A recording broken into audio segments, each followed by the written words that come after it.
Sports card investing sounds awesome. It's sports, it's money, it's business, all combined into the same opportunity. And in a lot of ways, it really is great. It's so much fun once you figure out what really works and the money starts flowing. But as someone who's invested in cards for almost 20 years now, I can also tell you that there are quite a few difficult realities that nobody really tells you about when you first get into the market. And it's things that frustrate you, things that humble you, blindside you, stress you out, and sometimes can cost you a lot of money. So in this video, I'm going to walk you through 16 hard truths about sports card investing that I've learned over the years, so hopefully you don't get blindsided by some of this stuff the way that I did. Let's dive right in. Number one, you can do everything right and still lose. One of the hardest parts of card investing is realizing that having a good process does not guarantee results. There's nothing that guarantees results. There's always going to be some risk in this market. And certainly having a good process can help you position yourself to succeed more often than not, but you're always going to be at the mercy of the market. There's some times where we just don't have full control over what's going to happen. Perfect example of this, I'll take you back to my early days, and I was buying into a prospect back in 2008 named Ryan Strebe, old school prospect for the Detroit Tigers. He had actually hit a ton of home runs that year in a difficult league in the Florida State League where the air is a little bit heavier, and he had hit like 29 home runs that year. So big time power, and I loved that about him. The other thing I liked about him is that he only had one card. So there was no question about what card people would be after if he actually ended up on the mainstream radar. I had over 100 of his Bowman Chrome base and a bunch of parallels, including the full rainbow superfractor and all. And I was so confident, everything seemed like it was set up perfectly. But then he got hit by a pitch and broke his hand, and it took away a bunch of his power, and he was never the same again. He ended up retiring as a AAA player and never made the majors. I actually still have his one-of-one superfractor, and I keep it as a reminder that no matter how good or bad we are as card investors, there are still some things that are going to be beyond our control that ultimately decide whether we win or lose. Number two, gambling is completely normalized in the card market. Now, just because it's normalized doesn't mean it's the right thing to do. And I can tell you, if you're trying to make money, it's definitely the wrong thing to do. So you're going to hear from all the breakers on social media talking about the big hits that they pulled. You're going to hear from Fanatics, from Topps, from all the big card companies that want you to buy boxes about how great their new products are. And don't get me wrong, like I love cards. I love Topps. I love what they've done. I love what Fanatics is doing to expand the space.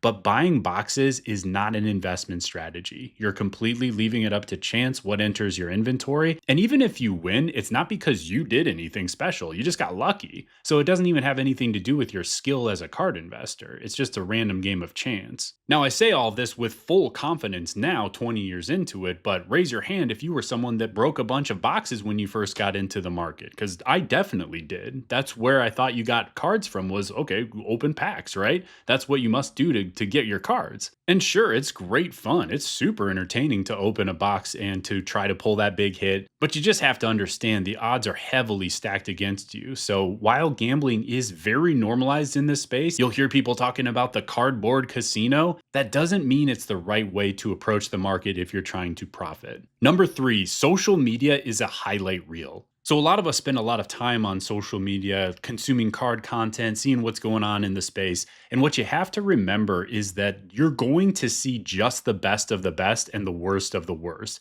All the stuff that just goes normally in the middle, you're just not going to see posts about that because it's boring content, right? When a transaction goes exactly as it's supposed to, no one's posting about that. And that's 99.9% of the time that a piece of mail does not go missing, or someone does not steal a card, or something goes horribly wrong with a grading order. You're only going to see the stuff that people thought was worth posting about, and that's usually the bad outlier stuff. It doesn't mean that it's happening all the time. It's just that we're seeing a disproportionate amount of posts about those things. The same thing goes on the flip side with the positive stuff. You think every single pack has $1 million card in it? Of course not. But those are the cards that you're seeing posted on social media are the ones that are going to draw in eyeballs. That's what breaking companies want. That's what Topps and Fanatics want. They want you to see these big hits so you can know that it's at least possible, even though the odds of you getting struck by lightning are better than you pulling one of these cards. And even people that talk about investing in cards, man, you see a lot of win stories. I don't see nearly as many stories about people taking losses and explaining what they learned. That's some of the best content out there if you can find some of those types of things, because those people are being real and they're giving you the full picture. Number four, selling versus holding is one of the toughest decisions in all of sports cards. And guess what? Even 20 years into this, it's still tough. Once you've seen what's possible for sports cards and you've seen certain cards go from worth not very much to being worth a ton, it opens your eyes to the fact that that could be any card. That could be a card of any player that really takes off like that.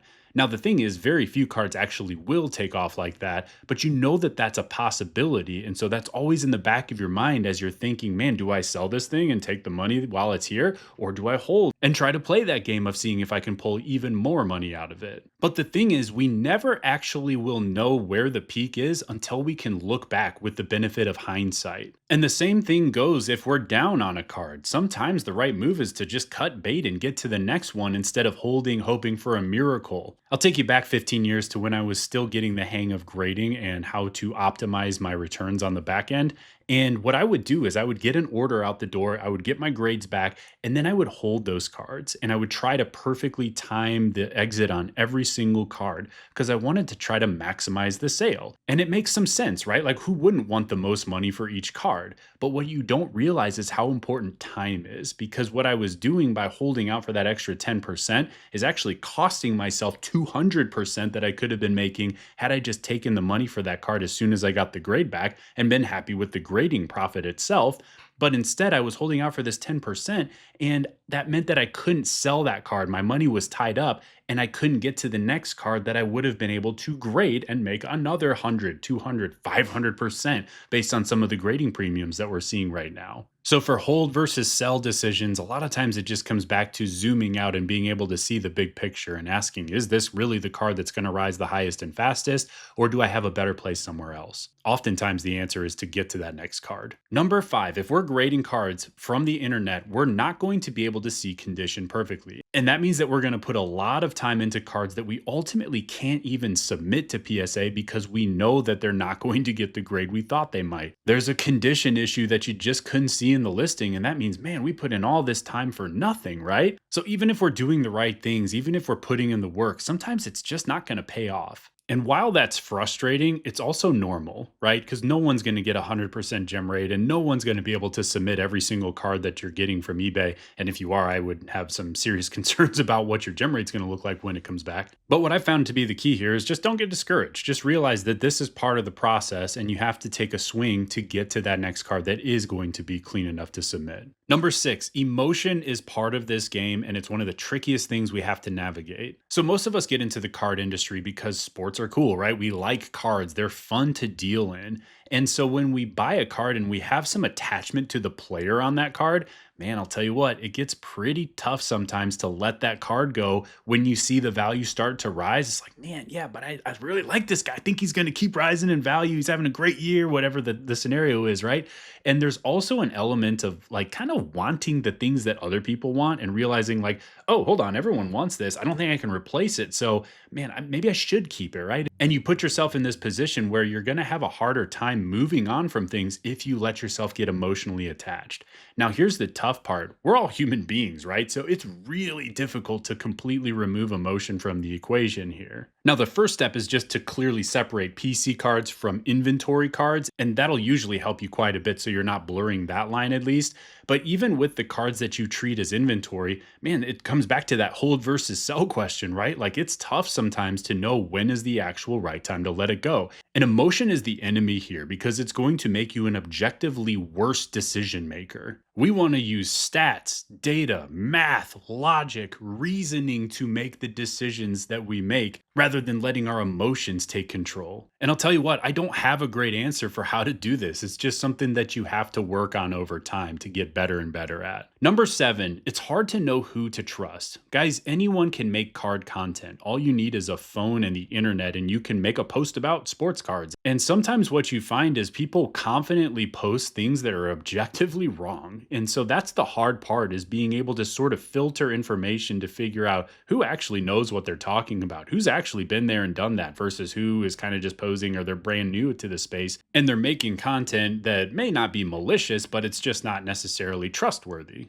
Years ago, it was message boards rather than social media that people used in the card world to communicate. And I was desperate for knowledge. I was trying whatever I could to learn this space when I was brand new. And so I would find these people on these message boards that seemed to be making money with cards. And I would just try to reach out and ask them some questions. It was like AOL Instant Messenger back in the day. And some people were really helpful, but others I found they were willing to talk. But the more you got into a conversation with them, it was like, hold on, I don't know what I'm doing yet, but I know that you don't know what you're doing because what you just said makes no sense. So there are some times when you're going to have to look at the source of the content and say, okay, thanks for making this, but maybe not the best thing for me to follow. It's actually one of the reasons why I started making content myself, to sort of document what's worked for me over the years and also what hasn't worked for me over the years. But I saw so many people that were jumping into the market that were brand new. You know, they'd take bad advice from someone that frankly didn't know what they were doing and didn't know what they were talking about. And it just sucked to watch those people get burned by bad advice and then leave the market just as fast as they came. Like, that's not an outcome that anyone wants to see. And I certainly don't know everything and probably never will, but I figured I could at least help people learn some of the basics of what works and what doesn't. And so that's how I got my start in content. But here's the thing, I was 15 years in, 16 years in before I ever made my first piece of card content. There are others that do a great job of this as well, but just make sure that when you're following content online that you do indeed trust the source. Number 8, and this is a big one, the fun part and the work part are two completely different things. So it's like we said, we get into cards because sports are fun, right? Like sports, money, business, all in the same opportunity is a pretty cool opportunity to be a part of. Now, the challenge is when you actually start to understand what makes you money, a lot of it has nothing to do with sports, and it's like evaluating the centering of a card over and over and over again on eBay and trying to find clean cards to grade, or it's digging into advanced stats and, pop reports and data and trying to understand and analyze patterns in the data. Those things probably don't sound glamorous because they're not, and they probably don't sound like much fun because they're kind of tedious, right? But those are also some of the things that have helped me create disproportionate returns in this space by being able to do the boring work and do the consistent little actions that add up over time to create these disproportionate outcomes. I love cards. I love sports. This is such a fun market to be a part of. But if you want to do this the right way, there are parts of it that you're probably just going to find a little bit boring. And guess what? That's okay. It's just a small part of it. And the key is just to accept that it's all part of the process. It's all part of a bigger picture. Number 9, you end up winning on a much lower percentage of cards than you might expect. Now, I'm going to use grading as an example here. So we might actually buy 20 cards to only be able to submit 10 of them. And then of those 10 cards, only 6 of the 10 are going to get a PSA 10. So we're basically cherry picking through 20 different cards to ultimately end up with 6 PSA 10s. That means that 14 cards were probably somewhere around break even. Maybe after fees, we lose a few dollars. So we end up actually kind of losing or down on 14 out of 20 cards. Now, right off the bat, that probably sounds like a losing play, right? But then when you look at the upside of the cards that you do get a 10 on, that's where all the money is made. So for easy math, let's just say we buy 20 cards that are $20 a piece. On those 14 cards that we're either selling raw or getting a 9 or a worse grade, we're losing money. We're losing at least $3 on all the cards that we're not even submitting if we're selling at cost, and then we're losing the fees. And then we're losing even more on the ones that we sent off and actually paid the grading fee and didn't get a grade that added a bunch of value, with the ones that got 9s or 8s or whatever. But then we look at the 6 PSA 10s and you look at this and you see, oh, hold on, this takes the value from $20 plus our $25 grading fee all the way to $200 of value as a PSA 10. So I'm no longer worried about losing $30 on the 10 cards that I couldn't grade and maybe $100 on the ones that I did grade that got 9s or lower, because I'm making something like $1,000 on those 6 cards that go from $20 of value plus a grading fee to $200 of value as a PSA 10. So you have to go through a lot of cards to actually find the ones that are going to make you your money. But I think of it kind of like hitting in Major League Baseball. If you've got someone hitting 300, like, man, these days that's a superstar caliber player. And they're considered wildly successful, even though they're only getting a hit 3 out of 10 times. Same thing goes for us. If we're buying 20 cards and we're only getting 6 PSA 10s, that doesn't seem that great, but that's actually the same 300 batting average right there as that Major League superstar, right? So think of it in terms of hitting in baseball. if that helps you conceptualize like what we're actually trying to do here. Now, the key is that the upside of the cards that you get tens on, it has to be there. This is why targeting higher upside cards is one of the biggest unlocks in all of the card market. And once again, what's becoming kind of a theme in this video is just that you have to see the big picture and be able to zoom out and think in plays. Think of a grading order as a play rather than on an individual card by card level, worried about, did I make money on this card, and this card? Like, who cares? Just look at the grading order as a whole and say, okay, I bought these 20 cards. How did I do on these 20 cards? Well, you probably end up netting $600, $700, $800 on those cards by the time you subtracted all the fees and everything. And that's still a very solid grading order, even though you missed on 14 out of 20 cards. Number 10, this market can humble you quickly. So things do change from time to time. When things are going good, it feels like nothing's ever going to stop rising. When things are going bad, it feels like, man, am I ever going to be able to sell a card again?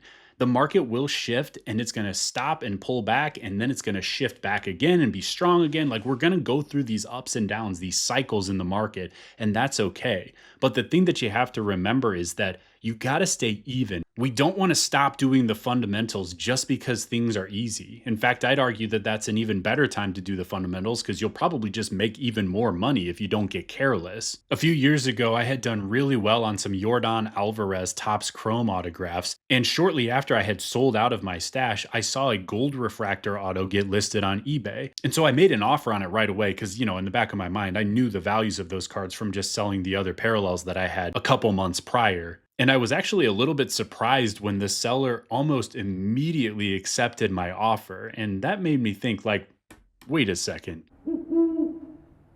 Did I just mess up? And I hadn't looked up comps, and that was the mistake that I made. So when I went and checked comps, I realized, oh, my offer was $200 over the last two copies that had just sold. Bonehead mistake. I got careless. I thought that I knew more than I did. And it was just a good reminder to get back to the basics and just remember, we have a process. We know what works. Don't get away from it, right? Don't get careless. Don't give away money like that. Now, thankfully, Yordan is a pretty good player, so I didn't get beat up too badly on that one, but I should have won $200 more than I did on that card. Number 11, most cards will not matter long term. Even good cards of good players sometimes don't matter the way you think. And so when you think about the market right now, there are so many parallels. There's so many products, so many different insert sets. Topps and Panini are just like inventing random new parallels every single product because they want to pump out more products. So from their standpoint, makes perfect sense. It's a good business move. But from our seats on the other side of the market, looking at the secondary market and how do we navigate, that creates so much noise, right? There's so many different parallels to consider buying, and we have to be able to decipher which are the ones that are going to actually matter long term versus which ones are not. Now, when you look at what types of players matter long term, even this can surprise you sometimes, because usually it's like the Pareto principle, the 80-20 rule, where 80% of the money goes into 20% of the players. But I think you can amplify that. Like, my version of that is like the 95-5 rule. And I think it could almost be the 98-2 rule, where 98% of the money goes into 2% of the players. So it's so top heavy. People want the best of the best. And then there's a big gap between the best of the best players and the best of best cards versus everyone else. Even those secondary stars don't necessarily get to the levels that you might suspect. And so that's more on the player side. But on the card side, you got to understand, man, when there are 100 different parallels for Topps Chrome or 100 different parallels for Prism, not all of those are going to matter. And so what I like to do is target the ones that have a longer history in the market and look at what are the parallels that existed last year, the year before, 5, 10 years ago, where people, one, know they exist, and two, can easily identify them. So if I'm looking at a Topps Chrome blue refractor, man, that's pretty easy to understand what that is, right? But when you start to get into like the ray waves and the waves and like, what in the world is the difference? Like, if I have to spend half an hour looking it up and trying to figure out like what card am I holding in my hand right now because it's not immediately apparent, that's probably a card that other people are also going to have a hard time identifying, right? So if they're going to have a hard time identifying it, how are they going to be able to find it on the back end when you go to sell? And so I like to try to think about the back end on the front end and put myself in the buyer's shoes and think, okay, if I'm trying to make an easy sale on the back end, what's going to be easy for my buyer to find, and something that they're actually going to want, something that I know is going to be in demand.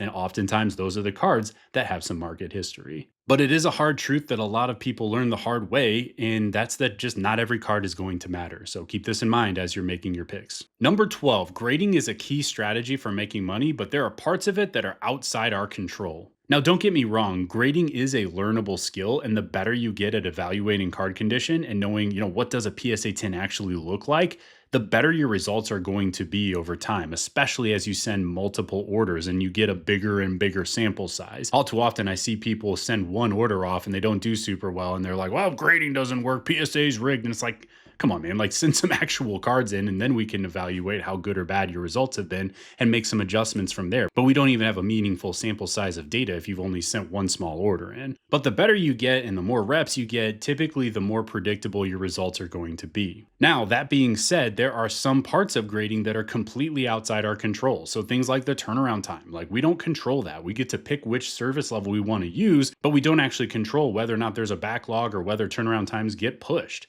So we have to keep that in mind that that's just part of the process right now. Same thing goes for the human error that's baked into grading. Most grading companies, whether you use PSA or a different option, most of them use human beings to grade cards. And while they're usually very, very good, that does mean that sometimes you're going to have a grader that gives you a grade that you didn't think was fair. Either a grade that goes in your favor on a borderline card that probably should have been a 9, you might get a 10, and vice versa. Sometimes you're going to have a borderline card that maybe should have been a 10, but it comes back a 9. That's part of the process. And so I'm not here to tell you how to think or how to feel about these things, but I'm just telling you to be prepared for them because it's part of the process, at least in today's version of grading. Now, could some other company come out and their grades suddenly catch fire on the secondary market and they run away with it, and all of a sudden PSA has more competition and we have more choices to go to a different grading company? Sure, very possible. But for now, you're kind of shooting yourself in the foot if you're going to send to a different grading company because the money's not there the way it is for PSA. And I've said it before and I'll say it again, I don't really care. I don't have a preference. I just want the company that's going to make me the most money. I used to use BGS back in the day and the numbers changed, so I changed and I went with PSA. And in the future, if there's a day where someone else overtakes PSA, I'll switch again. I just want to make money on my cards. But this is probably one of the most complained about things in this space, and I just don't think that that serves you if you're someone out there that's complaining about it. Like, you can just choose to not grade and that's okay too. But if we're going to grade, just accept that that's part of it and either use a faster turnaround time, or if you want, use a different grading company. Like, there are options, but if we're going to stick with PSA and we're going to go with the slowest turnaround time, like, just accept that that's what we're signing up for. It's the exact same struggle that I'm going through myself right now in my own card business, but it's just what it is right now. And the good news is that on the back end, if we get the grades we're looking for, there's a whole bunch of money. So I'd love to see the grading process improve. I'd love to see PSA get their turnarounds back under control, but at least in the current market, this is just something that we need to expect. Again, I won't pass judgment on how you view this, but I'm just telling you it's something to expect. Hard truth, number 12. Number 13, a huge part of sports card investing is waiting. Waiting for PSA, like we just talked about, waiting for players to do what we want them to do, waiting for the offseason to come around so we can buy, waiting for buyers to buy our auctions or make offers, waiting for auctions to end, waiting for the market cycles, waiting for values to rise, waiting while cards are shipping.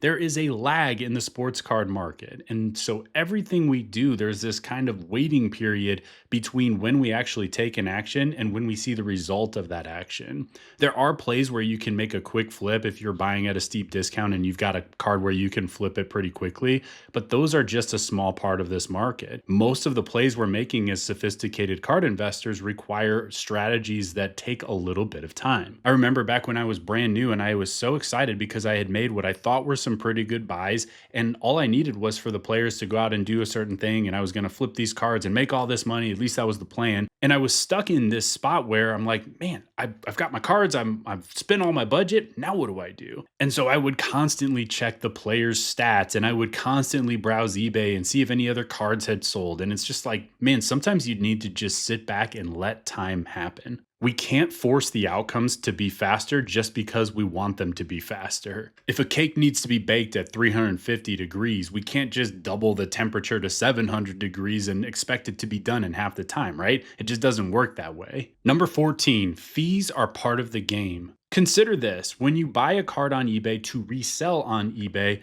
you're already down around 20% when you factor in sales tax and shipping when you're buying the card. And then on the selling side, you have to look at the selling fees and any shipping costs there too. So all of this adds up to somewhere around 20%. And so that basically means that if we're buying a card, we have to be able to sell it for around 120% just to break even. So that means you better have a strategy in mind when you're making the purchase, and it better be a good one, or else you're gonna be losing money. We don't want to be buying random cards. We don't want to just be making random purchases without a game plan. We've got to have a sound strategy so that we know that we're going to be able to more than make up for that 20%. And remember, that's just to break even. So we're trying to make a profit here, right? We've got to actually beat that 20% with the strategy that we have in mind. Now, the good news is there are lots of ways to do this. We've talked a lot about grading in this video, for example, and some cards you can make 400% if you get the grade you need. But we want to be mindful of fees. We want to know about them in advance and plan for them so we can make better decisions overall. And once again, complaining about them doesn't really do you much good. So I'd rather just look at them more like a marketing expense, because if you think about eBay, for example,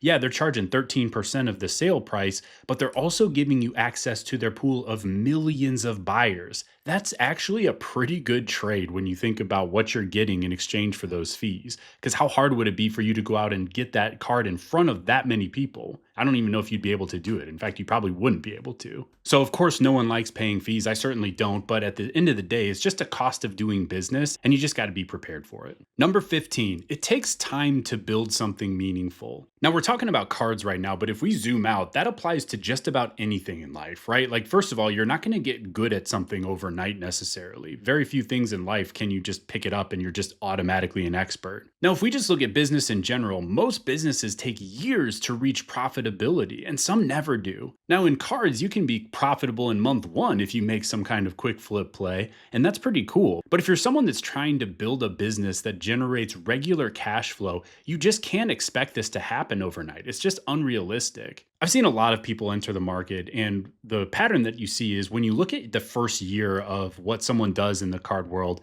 you're going to see all kinds of varying levels of success, right? Some people come out like a rocket and they figure it out right away and they're making money. Other people take a little bit longer to get there. You're going to see people that are negative. You're going to see people that are not making money at all. You're going to be seeing people making a little bit. You're going to see people making a lot. And that's people in year one. But if you look at people who have been around for 10 plus years and that have actually been trying to make money this whole time, there are very few of them that are not making money, right? Like you stick around the market long enough and you take consistent action over time and you commit to learning and you just get better at your craft over and over again over the years, man, it just becomes statistically very unlikely that you don't eventually figure it out if you give it enough time and commit to learning. And that leads us perfectly into number 16, which is that time in market will change the way you see opportunities. The main thing that happens when you get more time in the market is that you get better at pattern recognition. And that's how you spot opportunities. That's how you get better at understanding what's a gradable card versus an ungradable card. That's how you identify what types of players are more or less likely to rise. That's where you see, different cards that are better or worse than others at holding value over time.